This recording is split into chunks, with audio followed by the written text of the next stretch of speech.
श्री गणेशाय नमः। जय माँ धन लक्ष्मी, जय श्री हरि नारायण। भक्तों, शुक्रवार का दिन माता लक्ष्मी जी का दिन माना जाता है और ऐसा कहा जाता है कि जो भी व्यक्ति श्रद्धा, नियम और शुद्ध मन से शुक्रवार के दिन माँ धन लक्ष्मी की कथा सुनता है, पढ़ता है या दूसरों को सुनाता है, उसके जीवन में धीरे धीरे दरिद्रता कम होने लगती है, घर में सुख शांति आती है और मन में संतोष का प्रकाश बढ़ता है। हमारे पुराणों में माता लक्ष्मी जी को केवल धन देने वाली देवी नहीं कहा, बल्कि उन्हें ऐश्वर्य, अन्न, सौभाग्य, सद्बुद्धि, संतोष और समृद्धि की अधिष्ठात्री माना गया है। धन केवल सोना चांदी नहीं होता है। अच्छा परिवार, अच्छा स्वास्थ्य, सम्मान और धर्मयुक्त जीवन भी माँ लक्ष्मी जी के ही रूप माने गए हैं। आज की यह कथा एक ऐसी प्राचीन कथा है जिसमें बताया गया है कि माँ धन लक्ष्मी से किस प्रकार एक भक्त की परीक्षा लेकर उनके जीवन में परिवर्तन लाती है। तो आइए बिना देरी किए हुए माँ लक्ष्मी जी की कथा सुनते हैं। बहुत समय पहले एक नगर में धर्मदास नाम का एक व्यापारी रहता था। उसका परिवार छोटा था, पत्नी सुशीला और एक पुत्र था। धर्मदास पहले बहुत संपन्न था, उसके घर में धन, अन्न और वैभव की कोई कमी नहीं थी। लेकिन समय बदला, व्यापार में लगातार होने लगी। उसके घर के बर्तन तक बिक गए, नौकर छोड़कर चले गए, उसके रिश्तेदार थे वो धीरे धीरे दूर होने लगे। धीरे धीरे उसकी स्थिति ऐसी आ गई कि 2 समय का भोजन जुटाना भी कठिन हो गया। एक दिन सुशीला ने कहा, हे स्वामी, हमने कभी किसी का बुरा नहीं किया, फिर भी हमें इतने कष्ट क्यों हो रहे हैं? धर्मदास बोला, शायद यह समय की परीक्षा है, लेकिन मुझे विश्वास है कि भगवान अवश्य ही हमें मार्ग दिखाएंगे। उसी रात धर्मदास को एक अद्भुत स्वप्न दिखाई दिया। उसने देखा कि एक दिव्य प्रकाश उसके घर में प्रवेश कर रहा है। उस प्रकाश से कमल पर विराजमान तेजस्वी देवी प्रकट हुई। देवी ने कहा, हे धर्मदास, धन केवल संग्रह करने से नहीं टिकता है। धन वहाँ पर टिकता है जहाँ पर श्रद्धा, सेवा, दान और संतोष होता है। तो धर्मदास ने हाथ जोड़कर पूछा, माता आप कौन हैं? तो देवी बोली, मैं धन लक्ष्मी हूँ। धर्मदास तुरंत उनके चरणों में गिर पड़ा और बोला कि माता, मुझसे कौन सी भूल हुई है?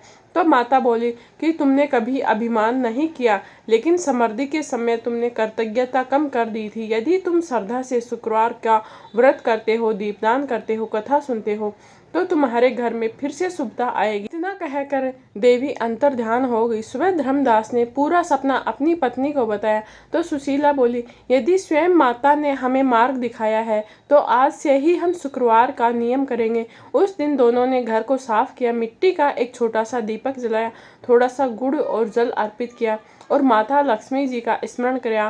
पहले शुक्रवार को उनके जीवन में कोई परिवर्तन नहीं हुआ, दूसरे शुक्रवार को भी कुछ नहीं हुआ। तीसरे शुक्रवार के उनके घर पर एक पुराना व्यापारी धर्मदास से मिला और बोला कि मुझे एक ईमानदार व्यक्ति चाहिए। तो धर्मदास को काम मिल गया। धीरे धीरे धर्मदास की आय बढ़ने लगी, लेकिन सबसे बड़ा परिवर्तन धन का नहीं था, उसके घर में शांति लौट आई। एक दिन सुशीला ने कहा कि मुझे लगता है माता ने पहले मन को समृद्ध करती है, फिर अपने घर को समृद्ध करती है। धर्मदास तुरंत मुस्कुराया और बोला, अब समझ में आ गया कि धन लक्ष्मी केवल सोना नहीं देती है, वह सही दिशा भी देती है। कहते हैं कि कुछ ही महीनों में धर्मदास का व्यापार फिर से चल पड़ा, लेकिन इस बार धर्मदास ने नियम बनाया कि हर शुक्रवार को वह दीपक जलाएगा, भोजन का कुछ भाग दान करेगा, किसी जरूरतमंद को खाली हाथ नहीं लौटाएगा और माता धन लक्ष्मी जी का स्मरण करेगा। तब से उनके घर में स्थिरता बनी रही और जहाँ पर स्वच्छता, कृतज्ञता, धर्म और संतोष होता है, वहाँ पर लक्ष्मी जी का निवास माना गया है। वहीं दूसरी ओर एक समय पहले एक बहुत समृद्ध राज्य था। वहाँ का राजा बहुत ही न्यायप्रिय था। उसके राज्य में धन, अन्न, वैभव की कोई कमी नहीं थी, लेकिन लोग कहते थे कि यह राज्य वहाँ धन लक्ष्मी की कृपा से चल रहा है। लेकिन उसी नगर के किनारे एक छोटी सी कुटिया थी, जहाँ पर एक वृद्ध ब्राह्मण और उसकी पत्नी रहा करते थे। ब्राह्मण बहुत विद्वान था, लेकिन बहुत गरीब था। उसके पास ना खेत था, ना व्यापार था, ना ही कोई बड़ी संपत्ति थी। फिर भी वह हर शुक्रवार को अपने घर की साफ सफाई करते, दीपक जलाते और माता लक्ष्मी जी का स्मरण किया। एक दिन ब्राह्मणी ने कहा कि हे स्वामी, हम वर्षों से पूजा कर रहे हैं, लेकिन हमारे जीवन में ना तो कोई परिवर्तन आया है अभी तक। तो ब्राह्मण मुस्कुराकर बोला कि देवी, पूजा सौदे की तरह नहीं होती है, कृपा कब और कैसे मिल जाए यह तो माता का निर्णय होता है। उसी दिन राज्य में घोषणा की कि राज्य ने विशाल यज्ञ और महाभोज का आयोजन किया है। राजा ने सभी को आमंत्रण किया, पत्नी पति को भी, ब्राह्मण दंपति को भी साथ में आमंत्रित किया। वहां पर सोने के पात्र, स्वादिष्ट भोजन और बड़े बड़े दान किए जा रहे थे। भोजन के बाद राजा ने पूछा कि बताओ, इस संसार का सबसे बड़ा धन क्या है? तो मंत्रीगण बोले कि महाराज सोना है। व्यापारी गण बोले कि महाराज व्यापार है। सेनापति बोला कि महाराज शक्ति है। तभी राजा ने उस वृद्ध ब्राह्मण से पूछा, आप क्या कहते हो? तो ब्राह्मण ने बड़े ही शांत स्वर में कहा कि सबसे बड़ा धन संतोष और धर्म है। जहाँ पर यह नहीं होता है वहाँ पर लक्ष्मी नहीं टिकती है। तो सभा में कुछ लोग हंसने लगे। एक धनी व्यक्ति बोला, जिसके पास धन नहीं होता है वही ऐसी बातें करता है। वह ब्राह्मण चुपचाप रहा। लेकिन उसी रात एक अद्भुत घटना हुई। राजा को सपने में माता लक्ष्मी जी दिखाई दी। उन्होंने कहा, राजन, तुमने धन को सम्मान दिया पर भक्ति को नहीं पहचाना। राजा घबरा गया और बोला, माता, मुझसे क्या भूल हुई है? तो माता बोली, जिस ब्राह्मण को तुमने सम्मान नहीं दिया मैं उसके घर स्वयं निवास करती हूँ। राजा सुबह तुरंत ब्राह्मण की कुटिया में पहुंचा, लेकिन वहां पर जो दृश्य था उसे देखकर सब आश्चर्यचकित पड़ गए, क्योंकि वहां छोटी सी कुटिया थी, टूटी हुई चौखट थी, लेकिन वातावरण में अद्भुत शांति थी। दीपक जल रहा था। ब्राह्मण और उसकी पत्नी माता की स्तुति कर रहे थे। राजा ने उनको प्रणाम किया। ब्राह्मण आश्चर्यचकित रह गया कि महाराज, आप ये क्या कर रहे हैं? तो राजा बोला कि मुझे क्षमा कर दे, मैंने भारी वैभव को ही धन समझ लिया। तो राजा ने पूछा कि आपको माता की कृपा कैसे मिली? तो ब्राह्मण बोला, हम हर शुक्रवार को 3 नियम निभाते हैं। पहला नियम, घर को और मन को स्वच्छ रखते हैं। दूसरा नियम, जितना हो सकता है हमसे हम उतना दान करते हैं।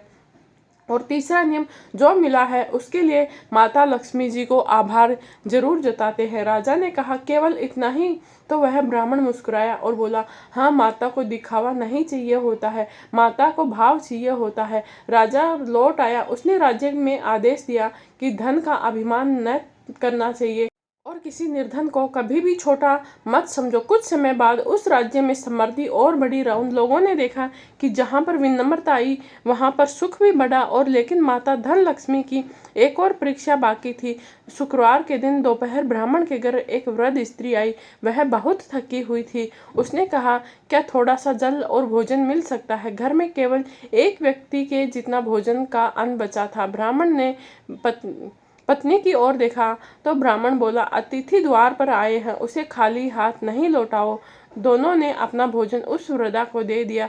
वृद्धा ने भोजन किया और अचानक उसके घर में दिव्य प्रकाश फैल गया। और माता ने बोला कि तुम दोनों ने अपने लिए कुछ नहीं रखा। तो ब्राह्मणी ने बड़े ही विनम्रता से उत्तर दिया कि माता, अतिथि देवता के समान होते हैं और हमारा भोजन आपका हो गया। फिर वृद्धा ने पूछा कि आज रात तुम्हें भूखे ही सोना पड़ेगा? तो ब्राह्मण मुस्कुराकर बोला, जिसने आज तक संभाला है वे आगे भी संभालेंगे। इतना सुनते ही अचानक से कुटिया में दिव्य प्रकाश फैल गया। चारों ओर सुगंध फैल गई। दीपक की लौ ऊंची उठने लगी। चारों ओर कमल की सुगंध फैली। वृद्ध स्वर का स्वर बदल गया। उनका रूप तेजस्वी होने लगा। वह साधारण स्वर्णिम आभा में बदल गया। हाथों में कमल दिखाई दिए। ब्राह्मणी और ब्राह्मण आश्चर्यचकित होकर देख रहे थे। क्षण भर में वहां पर माँ धन लक्ष्मी का दिव्य रूप प्रकट हुआ। दोनों भूमि पर दंडवत गिर पड़े और बोले कि माता, हमें क्षमा कर देना, आपको हमने पहचाना नहीं। माता ने मुस्कुराकर कहा कि भक्ति पहचान से नहीं व्यवहार से सिद्ध होती है। तो दोनों की आंखों से आंसू बहने लगे।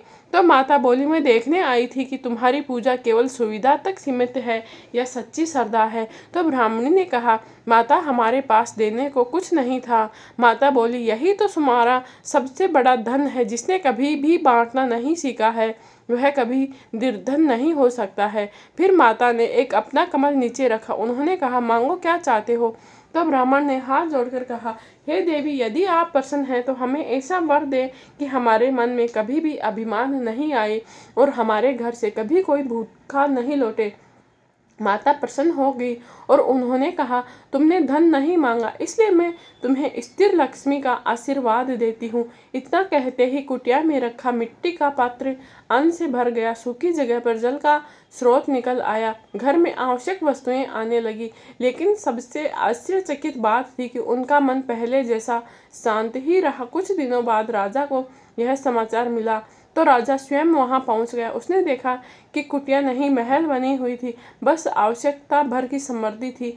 राजा ने पूछा, माता ने आप पर कृपा की, फिर भी आपने वैभव क्यों नहीं मांगा? ब्राह्मण बोला, जिस धन से भय बढ़े वह धन नहीं, भार होता है, और जितना जीवन और सेवा के लिए पर्याप्त होता है वही शुभ होता है। राजा ने यह बात पूरे राज्य में फैलाई। धीरे धीरे लोगों ने समझा कि धन का अर्थ केवल संग्रह नहीं, उसका सदुपयोग भी है। उस दिन से उस राज्य में एक परंपरा शुरू हुई। हर शुक्रवार को लोग घर को स्वच्छ करते, दीपक जलाते, माँ लक्ष्मी जी का स्मरण करते, अन्न का सम्मान करते और अपनी क्षमता के अनुसार दान करते। कहा जाता है, कई वर्षों के बाद जब ब्राह्मण वृद्ध हुआ तो उसने अपने पुत्र से कहा, पुत्र याद रखना, लक्ष्मी को रोकने का उपाय तिजोरी नहीं, विनम्रता है। और फिर उस कटिया में हल्की कमल की सुगंध फैली। ऐसा अनुभव हुआ जैसे माता लक्ष्मी ने आशीर्वाद दिया हो। तो भक्तों, धन लक्ष्मी की कृपा केवल संग्रह ही नहीं बल्कि संतोष, स्वस्थता और सदाचार से जुड़ी मानी जाती है। जय माँ धन लक्ष्मी। हे माँ धन लक्ष्मी, जो भी भक्त शुक्रवार के दिन आपकी यह कथा सुने उसके जीवन में सुख, समृद्धि, शांति बनाए रखना और अपनी कृपा दृष्टि बनाए रखना, उसके जीवन से दुख दर्द दूर कर देना। जय माँ धन लक्ष्मी। तो भक्तों, अगर आपको यह कथा अच्छी लगी है तो वीडियो में कमेंट में जय माँ धन लक्ष्मी अवश्य लिखें।